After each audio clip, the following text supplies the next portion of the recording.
हाँ तो नमस्कार साथियों, जैसा है कि हमने आप लोगों के लिए बहुत बेहतर तरीके से पहले से ही बता रखा था कि बहुत जल्द आपके लिए जो कंटेंट लेकर आने वाले हैं उस कंटेंट में आपको फिजिक्स का पोर्शन ऐड करने वाले हैं। ठीक है, तो आज हमने क्या किया है, यहाँ पर जो आपके लिए केमिस्ट्री थी उसका तो पहला चैप्टर हम कंप्लीट करा चुके हैं क्लास 10 वालों के लिए, लेकिन आज यहाँ पर हम लोग जो हमारा फिजिक्स है क्लास 10 वालों की उसका पहला चैप्टर देखेंगे। ठीक है, तो पहला चैप्टर है क्या, सबसे पहले बात ये आती है। ठीक है, आपका समय नेक्स्ट ना करते हुए हम लोग सबसे पहले बेहतरीन तरीके से कंटेंट के बारे में बात करते हैं।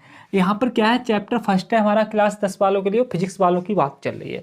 अब जब फिजिक्स वालों की बात चल रही है यहाँ पर, तो कितने बेटर तरीके से हम किस माध्यम से देखेंगे वो ज़्यादा बेटर रहेगा। ठीक है, चलो यहाँ पर हम लोग शुरुआत करते हैं सबसे पहले इस चैप्टर की।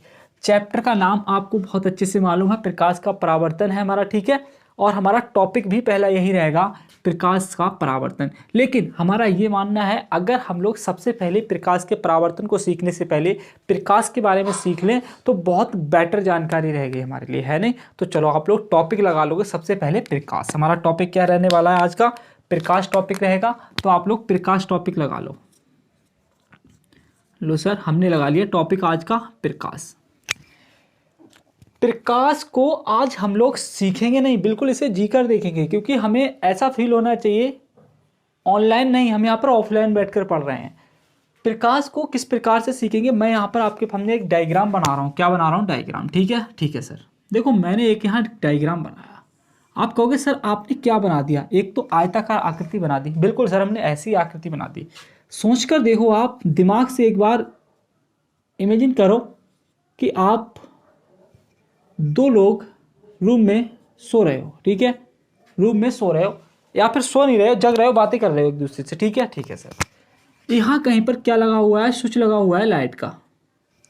माताजी आई, कमरे में अंधेरा है, अभी कमरे में क्या है, अंधेरा है, और आप दोनों लोग लेटे हुए आपस में बातें कर रहे हो। बात को समझना, जब आप लेटे हुए आपस में बातें कर रहे हो, माताजी आई, माताजी ने आते ही क्या किया, स्विच को ऑन कर दिया। सर क्या कर दिया, स्विच को ऑन कर दिया।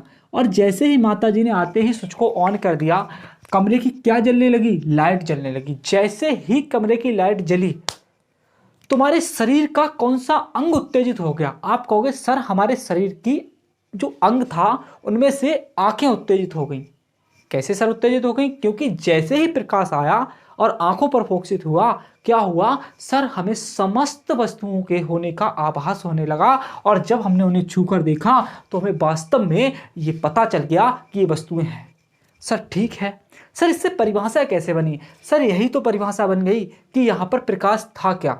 आपने क्या देखा?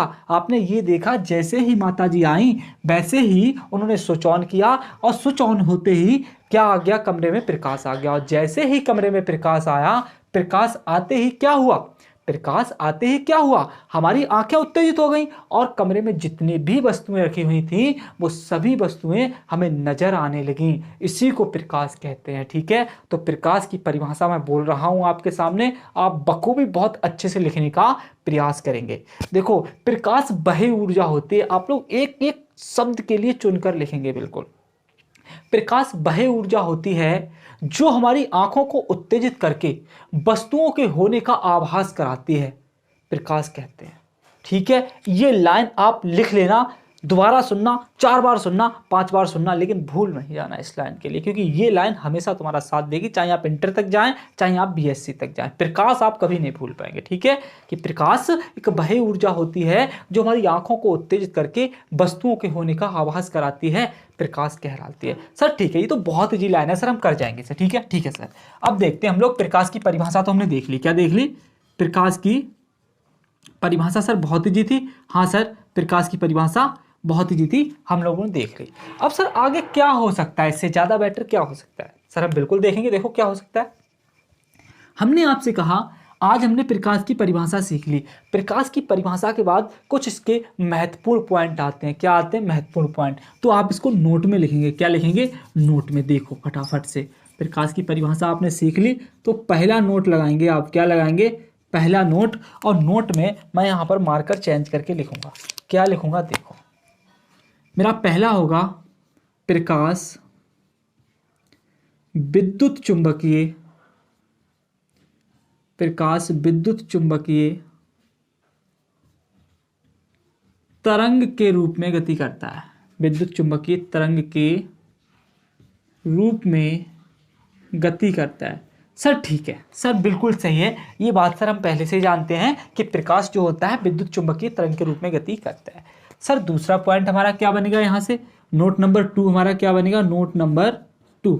सर नोट 2 में क्या आएगा, नोट 2 में आएगा कि प्रकाश निर्वात में भी गति कर सकता है। किसमें गति कर सकता है, प्रकाश निर्वात में भी गति कर सकता है। ठीक है, ठीक है सर, प्रकाश निर्वात में भी गमन कर सकता है, कर सकता है।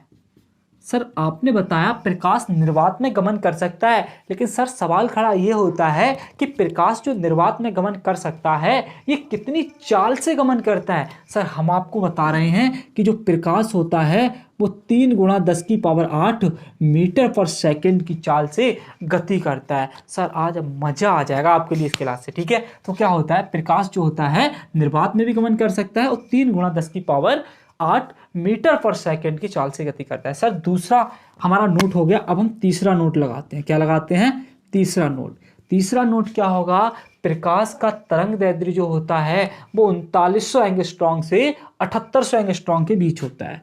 प्रकाश का तरंग दैर्ध्य, प्रकाश का तरंग दैर्ध्य 3900 एंगस्ट्रॉम से 7800 एंगस्ट्रॉम के मध्य होता है। कितना, 7800 एंगस्ट्रॉम के मध्य होता है।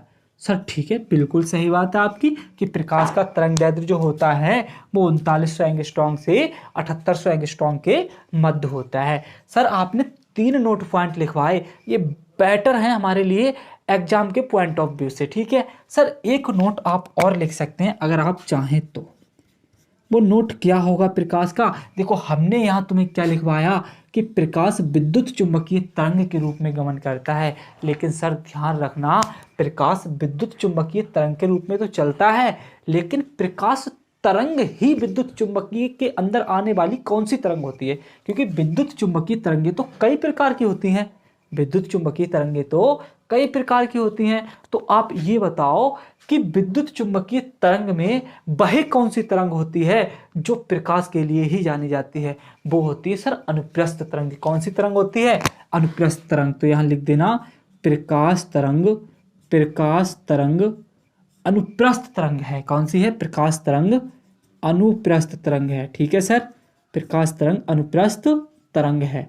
तो आप इस बात के लिए ध्यान रखेंगे कि प्रकाश तरंग कैसी तरंग है, हमारी अनुप्रस्थ तरंग है। सर हमें बिल्कुल ही क्लियर हो गया कि प्रकाश क्या होता है। प्रकाश से जितने भी नोट हो सकते थे वो हमने सभी लगा लिए बहुत अच्छे से। क्या आपको ये सफिशिएंट मात्रा में नजर आ रहा है, मैं एक बार चेक कर सकता हूँ। ठीक है, मैं एक बार देख लूँ क्या आपको ये दिख रहा है अच्छे से। हाँ सर, आपको ये नजर आ रहा है बहुत अच्छे से। ठीक है, बिल्कुल। तो आप लोग इसका स्क्रीनशॉट लेना चाहें तो स्क्रीनशॉट ले सकते हैं, अन्यथा हम लोग आगे बढ़ रहे हैं। ठीक है क्या